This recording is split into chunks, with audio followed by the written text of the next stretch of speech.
বোনের এত বড় বাড়িতে ভাইয়ের থাকার জায়গা হলো না। ভোরবেলা ফজরের নামাজ পড়েই রান্নাঘরে আসি রান্না করার জন্য। আমার রান্না শেষ হলে তবেই ভাই খেয়ে চলে যাবে। ভাইয়ের জন্য কি কি আয়োজন করলাম না করলাম সবকিছুই আপনাদের সাথে শেয়ার করব। প্রথমেই আমি একটা কবুতর নিয়েছি, কবুতরটা ভালোভাবে কেটে বেছে পরিষ্কার করে নিব। আজকে আমি পেঁপে দিয়ে ঝাল ঝাল করে কবুতরের মাংস রান্না করব, সাথে গরু মাংস তো আছেই। গরু মাংস সেদ্ধ হতে একটু সময় লাগে, তাই পরিমাণ মতো মশলা দিয়ে হাতে মেখে কিছু সময় মেরিনেট করে রাখবো। মাংসগুলো হাতে মাখার সময় এত সুন্দর একটা ঘ্রাণ আসে, রান্নার পরে খেতেও ভীষণ মজা হয়। মাংসগুলো মেরিনেট করে চলে আসলাম কবুতরটা কেটে বেছে পরিষ্কার করে নেওয়ার জন্য।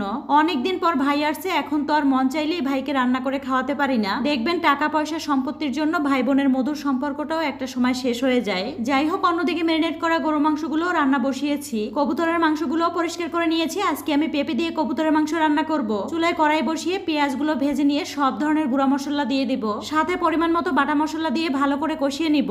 সেই ভোরবেলা ফজর নামাজ পড়ে রান্নাঘরে আসছি, একটু তাড়াহুড়া করে রান্না করছি, হাতেও তেমন একটা সময় নেই। আগে থেকেই তরকারিগুলো কেটে বেছে পরিষ্কার করে নিয়েছিলাম। এখন আমি এই তরকারি রান্নাটা বসিয়ে দিব। ডিম দিয়ে এই ভাজিটা আমার কাছে ভীষণ ভালো লাগে, ছোটবেলা তো মায়ের হাতে অনেক খেয়েছি, এখন নিজেই রান্না করি। এই রান্নাটার মধ্যে সামান্য পরিমাণে মশলা দিয়েছি, তেমন একটা মশলাও লাগে না। অন্যদিকে চিংড়ি মাছ দিয়ে মিষ্টি কুমড়া রান্না করছি, এই রান্নাটা কিন্তু হয়ে গেছে। ভোরবেলা উঠে তাড়াহুড়া করে রান্না করছি, সবগুলো রান্নার ভিডিও করাও হয়নি। ভাই তো বারবার বলছিল রান্না করতে হবে না, আমি চলে যাব। বোনের এত বড় বাড়িতে ভাইয়ের মন চাইলেও থাকতে পারে না। ভাই এ পর্যন্ত যতবার আসছে এভাবে দেখা করেই আবার চলে গেছে।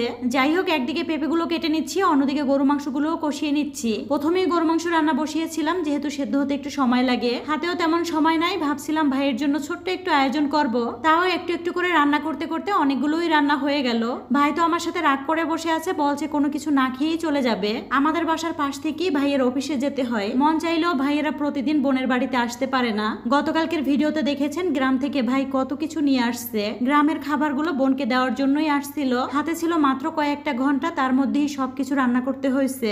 তরকারি বাগার দেওয়ার জন্য পেঁয়াজ রসুন মরিচ এগুলো ভালো করে ভেজে নিচ্ছি, অন্যদিকে আমি মাংসগুলো কষিয়ে নিচ্ছি। আমাদের মতো কোন কোন অঞ্চলের আপুরা এভাবে তরকারি বাগার দিয়ে খেতে পছন্দ করেন। পেঁয়াজ রসুন বাদামি কালার করে ভেজে তরকারি দিয়ে ডিম দিয়ে ভালো করে আরো একবার রান্না করে নিব। গরু মাংসগুলো অনেকদিন ধরে ফ্রিজে ছিল, তাই সেদ্ধ হতেও একটু সময় লাগছে।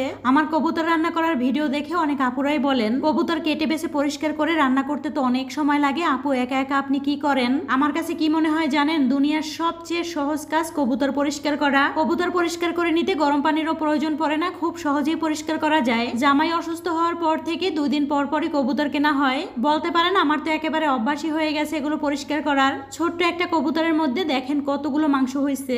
যাই হোক, মাংস আর পেঁপেগুলো ভালো করে কষিয়ে গরম পানি দিয়ে দিলাম। কবুতর দেখতে ছোট হলে কি হবে, মাংসগুলো সেদ্ধ হতে অনেক সময় লাগে। তো যাই হোক, সবাই ভালো থাকবেন। আজকের ভিডিওটি এ পর্যন্ত।